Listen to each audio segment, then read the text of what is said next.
नमस्कार। आइए हम विषय प्रारंभ करते हैं हिंदी भाषा में। जो आज हम हिंदी सीख रहे हैं मूल स्तर से, उस सीखने का प्रारंभ करते हैं। तो आज हमारा चर्चा का विषय, यानी इन विषयों पर हमें सर्वप्रथम चर्चा करनी है। तो सबसे पहले हम किस चीज़ पर चर्चा करेंगे, ये हमारे कुछ विषय मैंने यहाँ पर प्रमुख विषय लिख रखे हैं। सर्वप्रथम हम चर्चा करेंगे भाषा पर, लिपि पर, व्याकरण पर, वर्ण तथा अक्षर, वर्णमाला, शब्द, वाक्य, इन सभी को एक एक करके क्लियर करेंगे। सबसे पहले भाषा पर आते हैं। ये परिभाषा लिखी है मैंने स्वयं से निर्माणित। आइए पढ़ते हैं। भाषा वह साधन है जिसके माध्यम से हम अपने विचारों का आदान प्रदान लिखकर, बोलकर तथा संकेत द्वारा करते हैं। समझ गए परिभाषा? यानी भाषा माध्यम, ठीक है।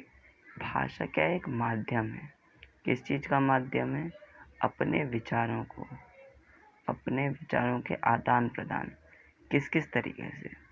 लिखकर, बोलकर तथा संकेत द्वारा करते हैं। अच्छा, मैं अभी आपको हिंदी भाषा में बोलकर इस भाषा की परिभाषा समझा रहा हूँ। यानी अपने विचारों का आदान और प्रदान कर रहा हूँ आपके साथ। आदान कर रहा हूँ, अभी प्रदान नहीं कर रहा हूँ, आदान कर रहा हूँ अपने विचारों को। और यहाँ मैंने लिख रखा है, तो लिखकर बोल रहा हूँ, बोलकर संकेत द्वारा भी कई लोग करते हैं, ठीक है। तो भाषा आप लोग को क्लियर हो गई, भाषा क्या होती है। इसी पर हमारा मेन चर्चा करनी है, भाषा पर। आगे बढ़ते हैं। अब लिपि हमने हमेशा से सुनी होगी। लिपि क्या होती है? किसी भी भाषा की लिखावट या लिखने का ढंग लिपि कहलाता है। किसी भी भाषा की, यहाँ मैंने एक उदाहरण स्वरूप में आपको एक ये दिखाया हुआ है। किसी भी भाषा को लिखने के लिए जब हम किसी चिन्हों का, जब हिंदी भाषा को लिख रहा हूँ तो इन्हीं प्रकार के चिन्हों का, ये देख रहे हैं आप, ये सब, ये एक चिन्ह, ये दूसरा चिन्ह, ये तीसरा चिन्ह, इन चिन्हों का प्रयोग किया है। लेकिन ये चिन्ह आए कैसे? इसके लिए लिपि की एक और मैंने परिभाषा यहाँ पर लिखी हुई है। ध्वनि के लिए जिन चिन्हों का प्रयोग किया जाता है वह लिपि कहलाते हैं। अच्छा, एक मेरे मुख से आवाज़ निकल रही है ये ध्वनि है। इस ध्वनि को दर्शाने के लिए इस चिन्ह का प्रयोग किया है। एक मेरे मुख से आवाज़ निकल रही है, क ध्वनि निकल रही है, इस क ध्वनि को दर्शाने के लिए इस चिन्ह का प्रयोग किया है। तो यही लिपि है। तो हिंदी भाषा की लिपि हम सभी को पता है कौन सी है? देवनागरी। ये देवनागरी, कई लोग देवनागरिक बोलते हैं, नागरिक नहीं, देवनागरी लिपि है, ठीक है। इस बात को ध्यान रखिएगा। आगे बढ़ते हैं। अब हमारी चर्चा का विषय में जो हमारा अगला विषय है वो है, विषय नहीं, अगला उपविषय। अच्छा, इस चीज़ में हमेशा कंफ्यूज मत होइएगा, विषय और उपविषय। विषय,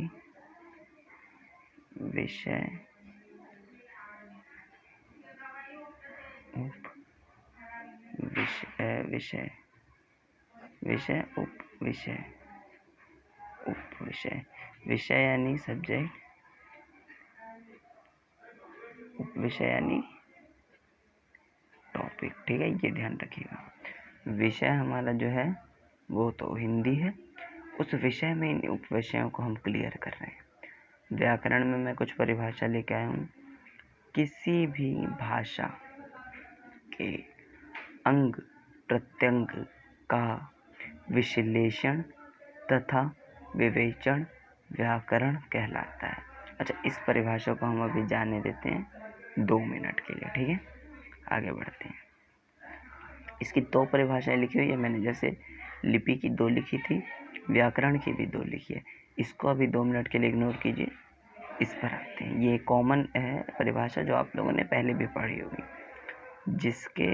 व्याकरण, जिसके द्वारा हम भाषा को शुद्ध लिखना, पढ़ना, बोलना तथा समझने का ज्ञान होता है।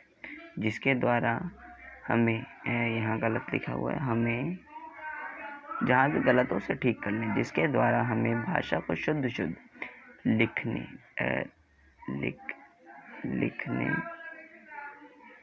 पढ़ने तथा बोलने तथा समझने का ज्ञान होता है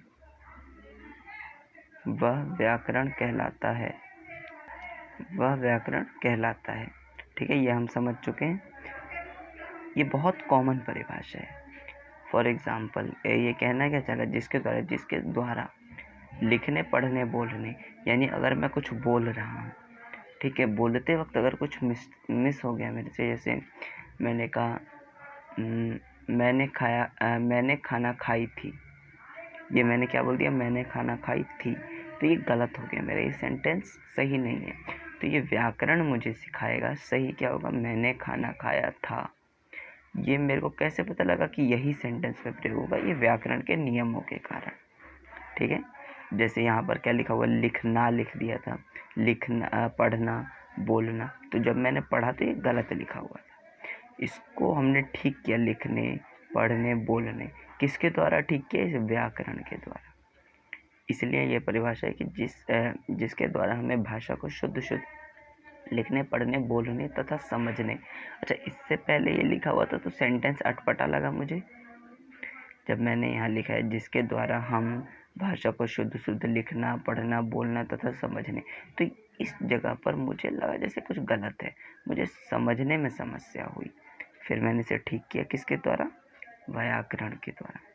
तो यही इसी चीज़ का ज्ञान जब हमें हो जाता है वही व्याकरण कहलाता है। अब ऊपर वाली परिभाषा पर आते हैं। किसी भी भाषा के अंग प्रत्यंग, ये एक इसमें शब्द आया हुआ है, अंग प्रत्यंग का विश्लेषण तथा विवेचन व्याकरण कहलाता है। हिंदी एक भाषा है।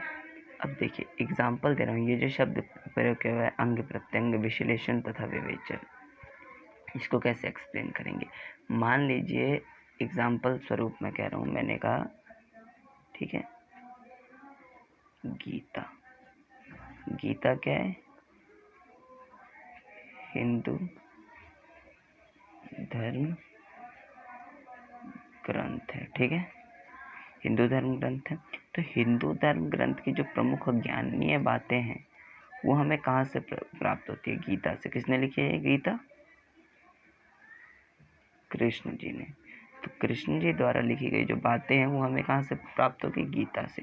तो कृष्णों के विचारों का अंग प्रत्यंग, यानी इनके जितने भी विचार हैं उस सभी विचारों का विश्लेषण, यानी बढ़िया तरीके से जो एक्सप्लेनेशन लिखा हुआ है ना शुद्ध, वो भी हमें गीता में मिलेगा। और विवेचन भी, ब्रीफली एक्सप्लेनेशन भी हमें कहाँ मिलेगा, गीता में। उसी प्रकार किसी भी लैंग्वेज को कैसे लिखना है, क्या रूल्स हैं, लैंग्वेजेस की बेसिक्स जो हैं वो सब हमें एक व्याकरण में मिलती है, जिसमें भाषा के हर एक अंग प्रत्यंग, यानी छोटी छोटी और बड़ी बड़ी चीज़ें, नियम वगैरह भी इसी में आ गए, रूल्स की कैसे शुद्ध लिखते हैं, उस सभी का एक्सप्लेनेशन पूरा ब्रीफली वो सब जिसमें होती है उसको व्याकरण कहते हैं। ये परिभाषा समझ गए आप। आगे बढ़ते हैं। अब हमारा था वर्ण तथा अक्षर। अच्छा देख लीजिए, वर्ण और अक्षर दोनों एक ही चीज़ है, लेकिन हमें कई लोग कंफ्यूज होते हैं क्या है दोनों में फ़र्क। दोनों सेम है, ठीक है, दोनों सेम, इस बात का ध्यान रखिएगा। वर्ण तथा अक्षर की परिभाषा समझते हैं। भाषा की सबसे छोटी से छोटी इकाई को वर्ण कहते हैं। छोटी से छोटी इकाई यानी लैंग्वेज लैंग्वेज का जो एकदम बेस हो गया ना, बेस, ठीक है, बेस यानी कि आधार कहें या फिर मूल कहें, ठीक है, या फिर मूल कहें। ये देखिए यहाँ भी मुझे लगा गलत है तो मैंने इसे शुद्ध किया, किसके द्वारा, व्याकरण के द्वारा। आधार कहें या मूल कहें, वो वर्ण या अक्षर, ये सबसे बेसिक चीज़, सबसे छोटी इकाई, ठीक है, सबसे छोटी इकाई वर्ण कहलाती है। जैसे ये अब हिंदी भाषा की शुरुआत कर रहा हूँ, लिख रहा हूँ, तो इन्हीं सब के माध्यम से लिखनी है। देखिए इन सब में आपको ये सब नज़र आएगा, अक्षर वर्ण, यानी यहाँ भी ये एक वर्ण है, ये एक वर्ण है, ये एक वर्ण है, ये एक वर्ण है, ये एक वर्ण है, तो ये सब बेसिक है, तभी तो ये एक पूरी लैंग्वेज कंप्लीट होगी। तो वर्ण क्या है, सबसे छोटी इकाई है। आगे बढ़ते हैं। अब आ जाती है वर्णमाला। अच्छा इसमें आपको कॉमन दिख रहा होगा वर्णमाला, एक इसी को वर्णमाला का एक शब्द भी होता है अक्षरमाला। ठीक है, सेम है, ये दोनों भी सेम है। क्या लिखा हुआ है, वर्णों के समूह को वर्णमाला कहते हैं। अच्छा, इसमें एक चीज मिसिंग है, वर्णों के समूह को तो वर्णमाला कहते ही हैं, लेकिन जब वर्णों का समूह जो वो कैसे लिखा हो, क्रमशः, जब क्रमशः लिखा हो तो वर्णमाला कहलाता है। वर्णों का समूह जब क्रमशः लिखा हो तब वर्णमाला कहलाता है। एग्जाम्पल,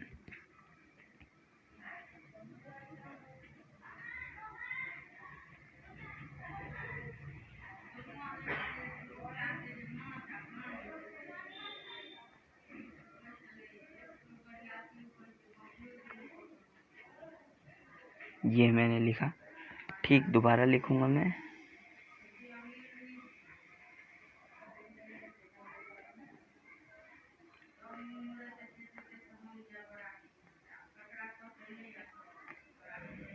ये मैंने लिखा, इसमें से हम वर्णमाला किसे कहेंगे, इसको कहेंगे, क्योंकि ये क्रमशः लिखी है। कैसे लिखी है, क्रमशः। ये अटपटा लिखा है, और आ के बाद बड़ी ई डाल दिया है, फिर छोटी ई डाल दिया है, फिर ऊ डाल दिया है, फिर ए डाल दिया है, फिर री डाल दिया, तो ये गलत हो जाएगा। ये वर्ण तो है लेकिन वर्णमाला नहीं कहलाएगी। जो क्रमशः लिखा हुआ है ना, आ ई ऊ री ए ऐ, तो ये क्रमशः लिखा हुआ वर्णमाला कहलाता है। ठीक है, अंतिम दो हमारा रह रहा है, अब पढ़ते हैं। ये दोनों महत्वपूर्ण रूप से ध्यान रखिएगा। शब्द, दो या दो से अधिक वर्णों का मेल जिसका अर्थ स्पष्ट हो शब्द कहलाता है। दो या दो से अधिक वर्णों का मेल जिसका अर्थ स्पष्ट हो शब्द कहलाता है। उदाहरण देखिए,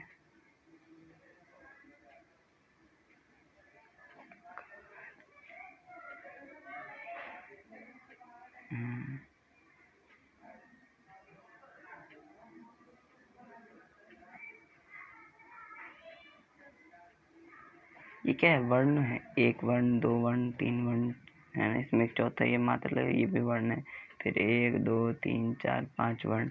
ठीक है, जैसे दो, ये भी वर्ण हो गया। ठीक है, तो ये सब क्या है, वर्ण है। इसमें वर्ण है, ये वर्ण जुड़े हुए हैं, इसमें दो वर्ण है, इसमें एक दो तीन चार, इसमें चार वर्ण, इसमें एक दो तीन चार पाँच, पांच वर्ण, इसमें एक दो तीन चार चार।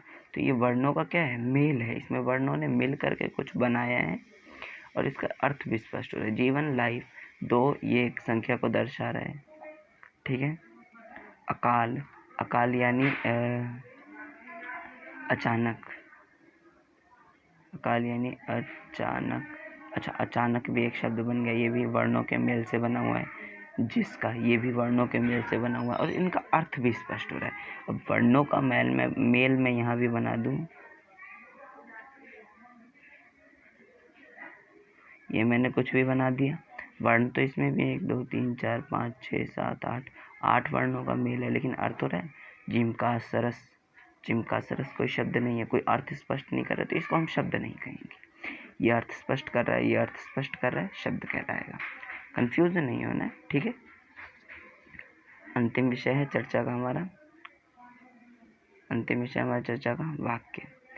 शब्दों का समूह जिसका अर्थ स्पष्ट हो वाक्य कहलाता है। सेम ही है, वर्णों का समूह जब मिलता है और अर्थ स्पष्ट करता है शब्द, शब्दों का समूह।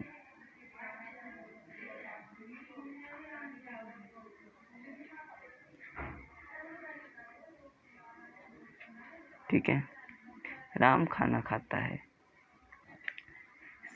सही क्रमशः में लिखा हुआ है, अर्थ स्पष्ट कर रहा है कि राम एक व्यक्ति है, क्या कर, खाने को क्या कर रहा है, वो खाता है, अर्थ स्पष्ट कर रहा है। और शब्द है, इसमें कितने शब्द हैं, एक दो तीन चार, चार शब्द हैं इसमें। ठीक है, चारों शब्दों के समूह से एक वाक्य बन गया, अर्थ स्पष्ट कर रहा है। ठीक है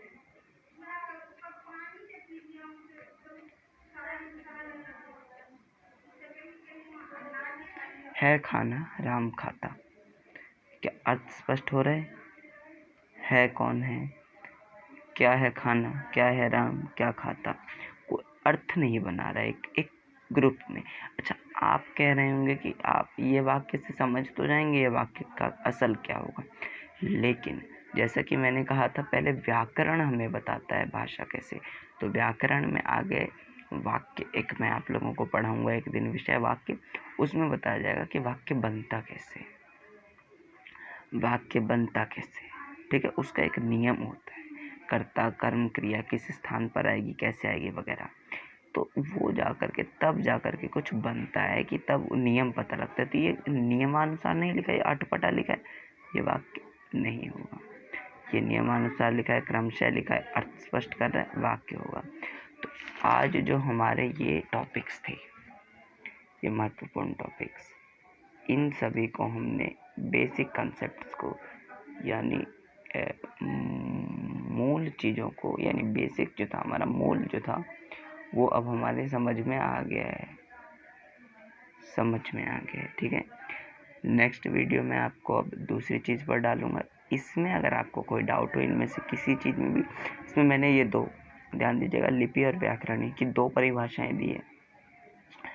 इसकी जो फर्स्ट परिभाषा है ये वाली, इस पर ख़ास ध्यान दीजिएगा, समझिएगा, ठीक है।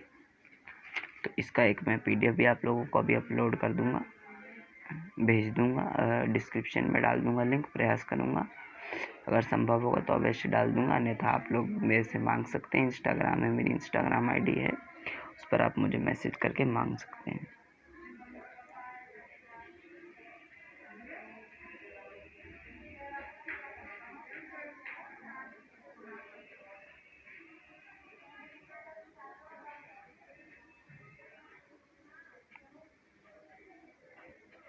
साहित्यकार _हिमांशु 106, ये मेरी इंस्टाग्राम ID है, सर्च करिएगा, इस पर मुझे मैसेज करके आप मेरे से PDF मांग सकते हैं। ओके, आशा करता हूँ आप लोग को वीडियो पसंद आई होगी, जो मैं समझाना चाह रहा था आप लोगों को समझ में आ गया होगा। अब नेक्स्ट वीडियो पर जिसमें हम चर्चा करेंगे वो है हमारा वर्ण तथा अक्षर, ठीक है।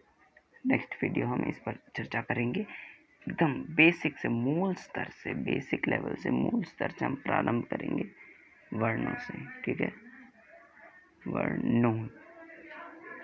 वर्णों से स्टार्ट करेंगे। वर्णों में क्या क्या क्लियर करेंगे अभी बता देता हूँ। वर्ण किस प्रकार के होते हैं, वर्ण क्या होते हैं, वर्ण कितने प्रकार के होते हैं, उसके बाद उच्चारण, क्या क्या करेंगे हम, वर्ण, उसके बाद प्रकार, उच्चारण, ये खास तौर पर क्लियर करेंगे, ठीक है। आज की वीडियो के लिए बहुत बहुत धन्यवाद। इस वीडियो को जितने से ज़्यादा हो सके फैलाइएगा, क्योंकि हम चाहते हैं कि दूसरों की भी हिंदी बढ़िया हो।